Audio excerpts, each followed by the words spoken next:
เจ้าหาสบายดีหมดทุกคนวันนี้พุทธน้อยจะพาทุกคนไปเรียนเกี่ยวกับการทักทายสบายดีและการถามซื้อวันนี้การมีน้องสาวของพุทธน้อยเองมาช่วยว่าไปนำกันเนาะ大家好，我叫王丽。มีคนใดแปลได้ปะมีคนใดแปลได้ก็อย่าลืมเม่นแปลได้เด้อการทักทายสบายดีในภาษาจีนกะทำอิดกับมันกับคล้ายกับภาษาลาวคือในภาษาลาวเขาจะบอกว่าสบายดีเมื่อที่เขาพบหน้ามูหรือว่าผู้อาจารย์มาอย่างต่างๆเพราะฉะนั้นคำว่าสบายดีอยู่ในภาษาจีนจะว่า你好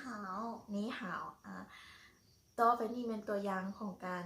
สนทนากันเนาะเดี๋ยวแต่ละคนไปเบิ่งนำกันเลยว่าเป็นอะไรนี่หาว你好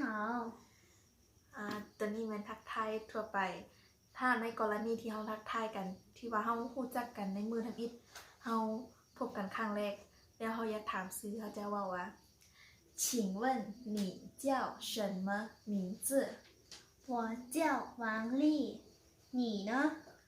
我叫珊珊认识你很高兴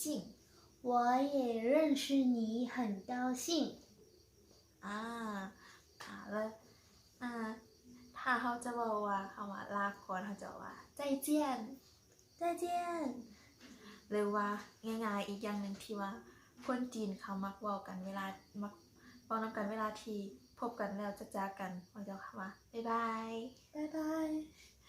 คลิปในมื้อนี้ก็จบเพียงเท่านี้ขอบใจที่ติดตามรับชมแต่